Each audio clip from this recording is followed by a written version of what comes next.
Good morning, students. In previous video, we have discussed some basic concept of the vector algebra. Today we will discuss exercise 10.1. Represent. Question number first दिया है 10.1 में. Represent graphically a displacement of 40 km 30 degree east of north.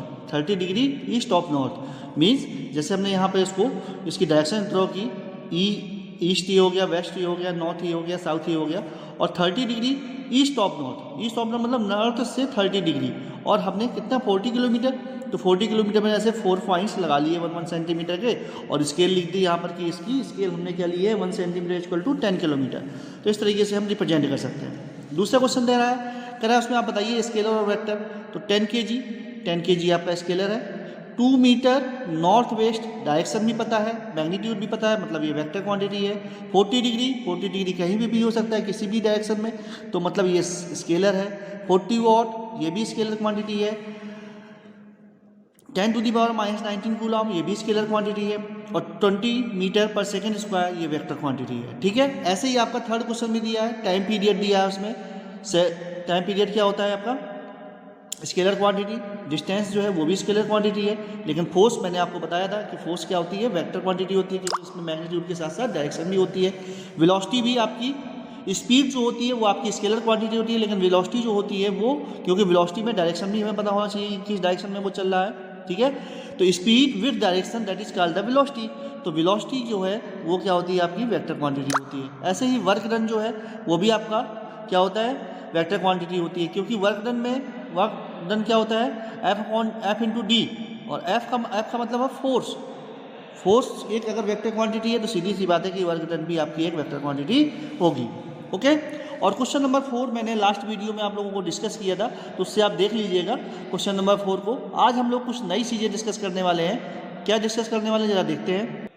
तो आज हम लोग discuss करने वाले बेटा addition of vector, triangle law, parallelogram law, difference of vector. ठीक है, कैसे हम दो वेक्टर का डिफरेंस निकालते हैं, कैसे दो वेक्टर का एडिशन निकालते हैं, ट्रायंगल लॉ क्या है, पैरेललोग्राम लॉ क्या है, प्रॉपर्टीज ऑफ वेक्टर एडिशन की प्रॉपर्टीज क्या है, कौन कौन सी हैं, multiplication of vector by a scalar, किसी स्केलर से अगर हम मल्टीप्लिकेशन कराते हैं किसी वेक्टर में तो क्या इफेक्ट पड़ता है, component form of the vector का कंपोनेंट फॉर्म समझेंगे इस बार. आज हम लोग यूनिट वेक्टर क्या होता है, यूनिट वेक्टर हमने आपको डेफिनेशन बताई थी जिसकी क्या हो, यूनिट मैग्नीट्यूड हो. ठीक है, तो वो यूनिट वेक्टर कराता है, लेकिन यूनिट वेक्टर हम कैसे फाइंड आउट करते हैं वो आज हम लोग डिस्कस करेंगे. Condition of the collinearity of two vector, हमने बताया था दो वेक्टर कोलिनियस कैसे कब होते हैं और उसकी क्या कंडीशन है वो आज हम लोग डिस्कस करेंगे. वेक्टर ज्वाइनिंग दो पॉइंट को ज्वाइन करने वाले वेक्टर कैसे निकालते हैं, और section formula applied on the vector algebra. Section formula हम वेक्टर अलजेब्रा में कैसे अप्लाई करते हैं ये आज के टॉपिक में हम लोग डिस्कस करने वाले हैं. सो बहुत ध्यान से कंसंट्रेट होकर टॉपिक को समझिएगा, क्योंकि अगर आपने समझ लिया तो आपको वेक्टर बहुत ही आसान लगने लगेगा. ओके, सबसे पहले आते हैं vector addition of the vectors. Addition of vectors का मतलब क्या है, सबसे पहले हम लोग पढ़ने वाले हैं ट्रायंगल लॉ. मतलब एडिशन हम क्या करने वाले हैं, ट्रायंगल लॉ के अकॉर्डिंग एडिशन निकालने वाले हैं. तो ट्रायंगल लॉ क्या कहता है, if two vectors are the same as the two adjacent side of a triangle, then third side always represent the resultant means their addition of two vectors. means ये जैसे आपको ए वेक्टर ये है, B vector ये है, और अगर ये दोनों की डायरेक्शन क्या है, दोनों एक जैसी डायरेक्शन में, ये यहाँ इस डायरेक्शन में, ये इस डायरेक्शन में, तो एक अपोजिट डायरेक्शन में जो AC वेक्टर होगा, ठीक है, वो क्या होगा, इनका रिजल्टेंट वेक्टर होगा, that is called the vector A plus vector B. Means हम यहाँ देख सकते हैं कि वेक्टर जो AB वेक्टर है और BC वेक्टर है उनका सम जो होगा वो AC वेक्टर के इक्वल होगा. ये हमारा ट्रायंगल लॉ कहता है. ठीक है, यहीं पे ट्रायंगल लॉ से हम डिफरेंस भी फाइंड आउट कर सकते हैं. कैसे कि अगर सपोज करिए जैसे ये बी वेक्टर है, ए वेक्टर है और ये बी वेक्टर है, तो ए वेक्टर ये है, बी वेक्टर ये, अगर हम इसका नेगेटिव वेक्टर ले ले -b, तो सीधी सी बात देखिए इसकी डायरेक्शन ये हो गई, इसकी डायरेक्शन ये हो गई, मतलब ये सेम डायरेक्शन में ऐसे चल रहा है. तो एक उल्टी डायरेक्शन में एक वेक्टर होगा, इनकी अपोजिट डायरेक्शन में एक वेक्टर होगा जो क्या होगा, A vector plus minus time of B vector के इक्वल होगा. ठीक है, तो इस तरीके से हम इसका negative of vector find out कर लेंगे और यहाँ से a minus B vector find out कर सकते हैं. तो इस तरीके से हम लोग difference of vector find out कर सकते हैं. ठीक है, अब आते हैं बात करते हैं, ये तो ट्रायंगल लॉ के अकॉर्डिंग हमने निकाला. अब हम लोग पैरेललोग्राम लॉ पढ़ते हैं. तो पैरेललोग्राम क्या कहता है, ये कहता है कि दो वेक्टर है हमारे पास, ए वेक्टर ये है, बी वेक्टर भी है। तो ए हमने क्या कहा था, हम यहाँ पे सारे वेक्टर्स को फ्री वेक्टर सपोज करेंगे। क्या करेंगे? फ्री वेक्टर सपोज करेंगे। अब फ्री वेक्टर अगर सपोज करेंगे तो ए वेक्टर को उठा करके हम यहाँ पे रख सकते हैं, बी वेक्टर को हम ऐसे रख सकते हैं। तो पैरेललोग्राम लॉ ये कहता है कि if two vectors are the on the adjacent side of the parallelogram, then their addition of vector lies on the diagonal। कौन सा डायगोनल? उनके जो कॉमन पॉइंट से होकर जाने वाला डायगोनल है, उस डायगोनल से क्या करेगा? पास होगा। मतलब ये जो डायगोनल होगा वो डायगोनल क्या होगा? ए प्लस बी वेक्टर कहलाएगा। देख लो बेटा, ये ट्रायंगल लॉ से भी आ सकता है। देखो ये बी वेक्टर है, इस बी वेक्टर को हम यहाँ पर रख सकते हैं। इस बी वेक्टर को अगर यहाँ पर रखेंगे तो देखो क्या आ जाएगा बेटा, यहाँ पर ये आ जाएगा वेक्टर ए और ये है वेक्टर बी। तो ट्रायंगल लॉ के अकॉर्डिंग ये vector A plus vector B, मतलब ये दोनों एक दूसरे के क्या है? कॉम्प्लीमेंट है, वेक्टर लॉ और पैरेललोग्राम लॉ। तो इनसे हम क्या फाइंड आउट कर सकते हैं? Addition of vector and difference of vector we can find out by using these two law. Okay, अब आते हैं हम लोग next properties of vector addition. Commutative property, मतलब ये vector A plus vector B plus vector A के equal होगा हमेशा। ठीक है, ये एसोसिएटिव प्रॉपर्टी भी होल्ड करते हैं।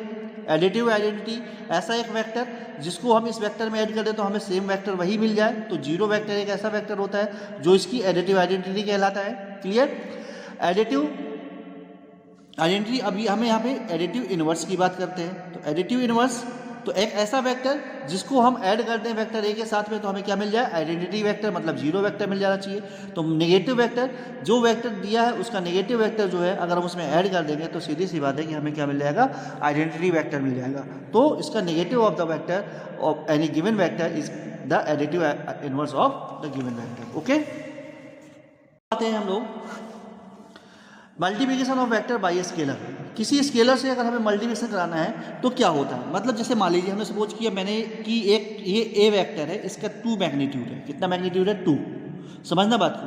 तो इसमें अगर मैंने 1/2 से मल्टीप्लाई करा दिया तो इसका मतलब इसका मैग्नीट्यूड क्या बचेगा? 1। लेकिन डायरेक्शन इसकी सेम रहेगी। डायरेक्शन क्या रहेगी? सेम रहेगी। अगर मान लीजिए मैं किसी दूसरे मल्टीप्लिकेशन 2 से मल्टीप्लाई कराता हूँ तो 2 से मल्टीप्लाई कराने का मतलब है कि अब ये हो जाएगा 2 इसकी मैग्नीट्यूड था तो अब हो जाएगा मैग्नीट्यूड 4, तो इसका 4 मैग्नीट्यूड हो जाएगा और इसकी लेकिन डायरेक्शन वही सेम रहेगी। तो मतलब क्या है कि अगर हम किसी स्केलर से मल्टीप्लाई कराते हैं, अगर थोड़ी सी एक जनरल बात करें तो अगर मान लीजिए अगर इसमें 2 से मल्टीप्लाई करा रहे हैं किसी वेक्टर में तो मतलब उसके मैग्नीट्यूड का मतलब है उसकी लेंथ जो है उस वेक्टर की थोड़ी उतनी ही दोगुनी या उतने ही टाइम्स बढ़ जाएगी या उतने ही टाइम्स कम हो जाएगी। ओके, अब बात करते हैं हम अपनो components form of the vector. किसी वेक्टर को कंपोनेंट फॉर्म में कैसे इंडिकेट करते हैं, आज हम लोग ये बहुत ही मोस्ट इंपॉर्टेंट टॉपिक है, आप लोग बहुत ध्यान से समझिएगा। ठीक है, और वीडियो अच्छा लग रहा हो तो आप लोग लाइक और सब्सक्राइब करना ना भूलें। ठीक है, तो अब हम लोग आगे डिस्कस करने वाले हैं component form of the vector.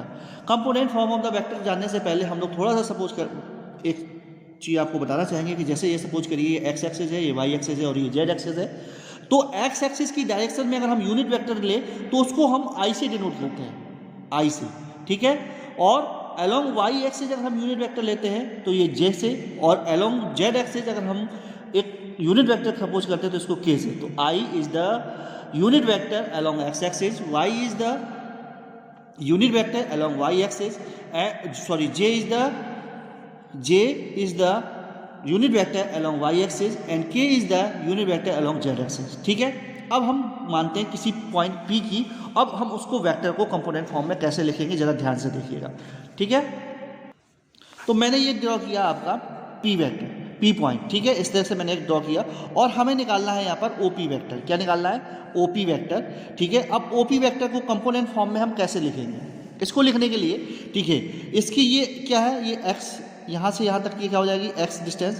तो ये इस तरफ के इसके x एक्सिस के अलॉन्ग क्या हो जाएगा? xi vector. ठीक है, ये z के और ये y एक्सिस के अलॉन्ग yj। ठीक है, तो OP वेक्टर को अगर हमें लिखना है तो OP वेक्टर को हम डायरेक्टली लिख सकते हैं कि xi plus yj plus z के, मतलब position vector of P position vector of P, अगर उसको हमें कंपोनेंट फॉर्म में लिखना है तो कैसे लिखेंगे, x i plus y j plus z k, और पी के जहाँ पर कोऑर्डिनेट क्या है, x comma y comma z, जिस यहाँ पर पी के कोऑर्डिनेट है। ठीक है, अगर हमें इसका मैग्नीट्यूड निकालना हो तो यहाँ पे आई जे के जो कॉम्पोनेंट हैं उनके स्क्वायर्स का स्क्वायर रूट ले लेते हैं, तो square root of x square plus y square plus z square, इस तरह से हम इसका मैग्नीट्यूड भी फाइंड आउट कर सकते हैं। ओके, आई होप आप लोगों को समझ में आ रहा होगा। मैं सारी चीज़ें बहुत ही आराम से डिस्कस करने वाला हूँ। जहाँ ना समझ में आए तो आप कमेंट बॉक्स में कमेंट्स करके आप मुझसे डिस्कस कर सकते हैं। नेक्स्ट पॉइंट आता है हमारा यूनिट वेक्टर। सपोज करते हैं कि कोई ए वेक्टर है हमारे पास, ठीक है, तो सबसे पहले हम क्या करते हैं, इस वेक्टर का मैग्नीट्यूड फाइंड आउट करते हैं। मैग्नीट्यूड फाइंड आउट करना भी हमने बताया आपको कैसे फाइंड आउट करेंगे। कोई वेक्टर जो दिया है उसके आई जे के कंपोनेंट्स के स्क्वायर का स्क्वायर रूट लेते हैं। ठीक है, देन यूनिट वेक्टर ऑफ ए, तब इस गिवन वेक्टर ए का जो यूनिट वेक्टर है उसको हम डिनोट करेंगे ए कैप से। किससे डिनोट करेंगे बेटा, ए कैप से। और कैसे निकालेंगे, हम जो गिवन वेक्टर है उस वेक्टर को डिवाइड कर देंगे उसके मैग्नीट्यूड से। ठीक है, उसके मैग्नीट्यूड से अगर डिवाइड कर देंगे तो हमें क्या मिल जाएगा, एक यूनिट वेक्टर मिल जाएगा उसी डायरेक्शन में। क्लियर, जरा देखते हैं, हम एक एग्जाम्पल लेते हैं बेटा। ए वेक्टर मान लीजिए ये दिया उसने, ठीक है, अब उसका हमने क्या किया, सबसे पहले मैंने बताया आपको कि यहाँ पर हमें उसका मैग्नीट्यूड फाइंड आउट करना है। तो मैग्नीट्यूड फाइंड आउट करेंगे बेटा तो क्या हो जाएगा, 2 का स्क्वायर 3 का स्क्वायर प्लस 4 का स्क्वायर, इसको कैलकुलेट किया तो ये आ गया √29। अब मैंने क्या कहा कि ए कैप यूनिट वेक्टर आपको निकालना है, उसको हम ए कैप से नोट करेंगे, कैप लगाएंगे, ध्यान रखिएगा।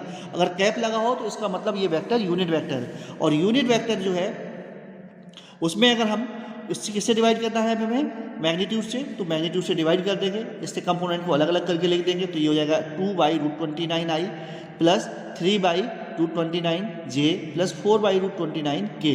तो इस तरीके से हम किसी भी गिवन वेक्टर का हम यूनिट वेक्टर उससे उसकी डायरेक्शन में फाइंड आउट कर सकते हैं। ठीक है, तो आई होप समझ में आया होगा।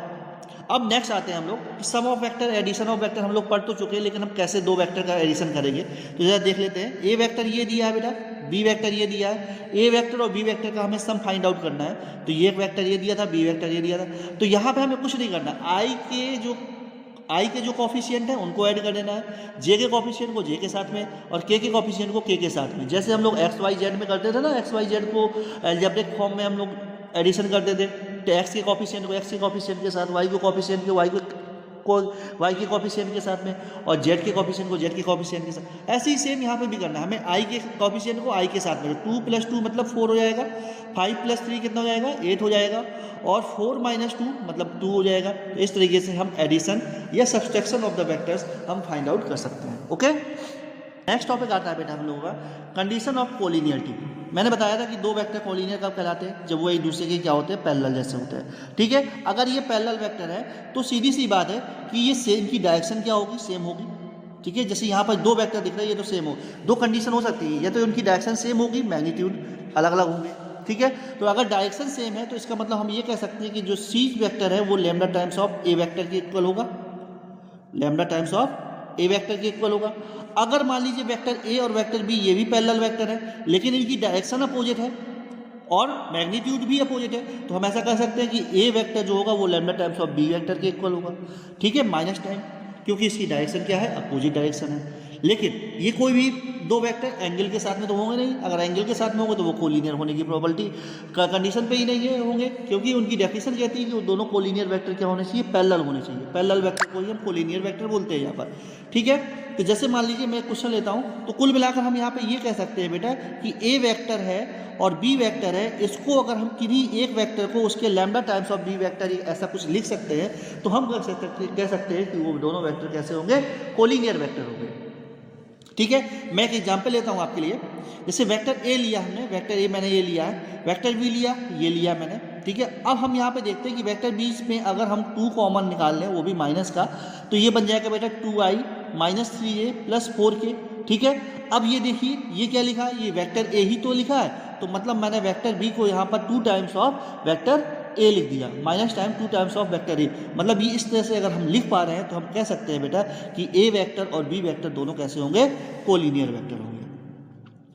ठीक है, तो कैसे हम लोग कोलिनियर वेक्टर देखेंगे कि ये देख लेंगे कि किसी एक वेक्टर में से स्केलर कुछ भी एक स्केलर निकालें और हमें दूसरा वेक्टर उसके फॉर्म में मिल जाए, तो हम कह सकते हैं कि वो दोनों वेक्टर क्या होंगे, कोलिनियर वेक्टर होंगे। ओके, ये condition of collinearity.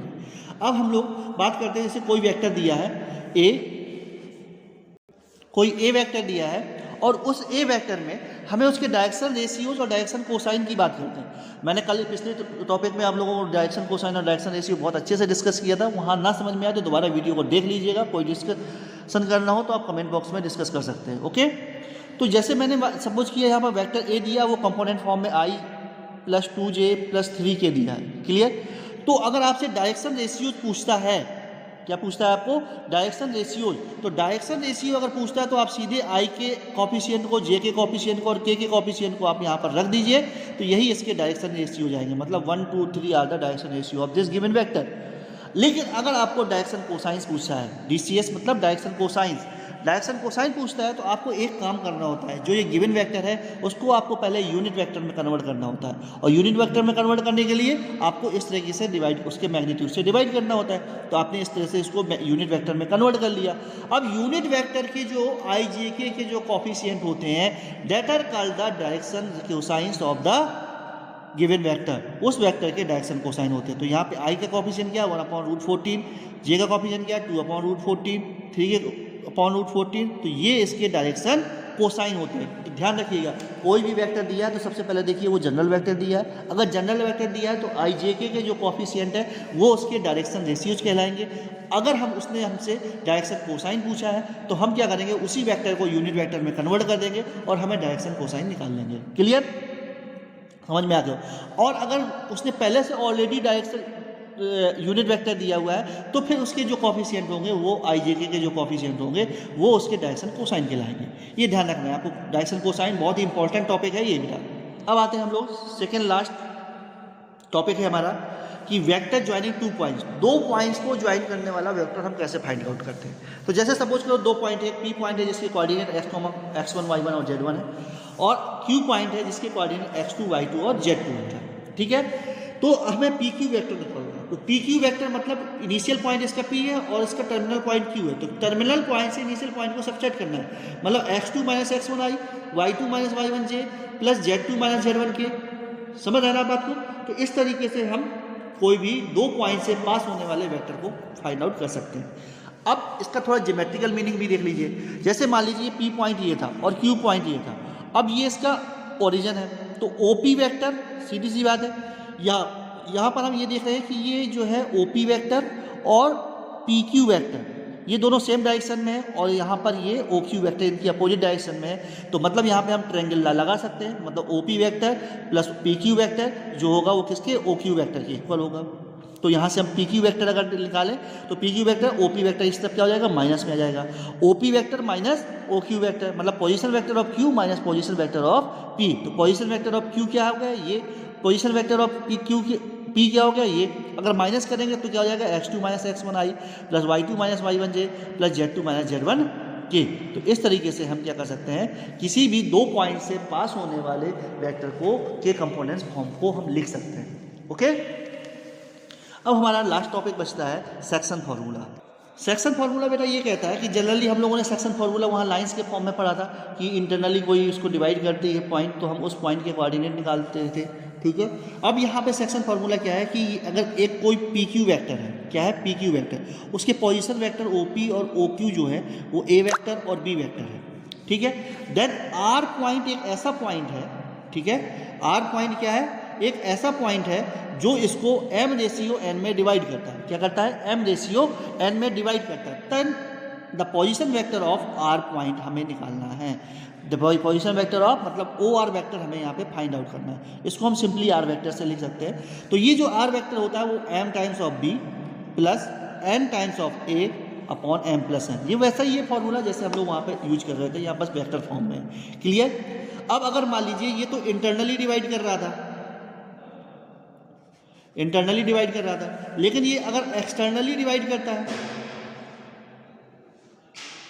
Externally divide करता है तो कैसे करेगा बेटा, ये कोई PQ वेक्टर है आपका, ठीक है, और PQ वेक्टर इसके पोजीशन वेक्टर A और इसका पोजीशन वेक्टर B है। यहाँ पर कोई एक पॉइंट है R जो इस वेक्टर को एक्सटर्नली डिवाइड करता है m/n में। m/n में अगर एक्सटर्नली डिवाइड कर रहा है तो बेटा यहाँ पर बस उसी सेम फॉर्मूले में हमें यहाँ पर माइनस यूज करना है। क्या करना है, माइनस यूज करना है।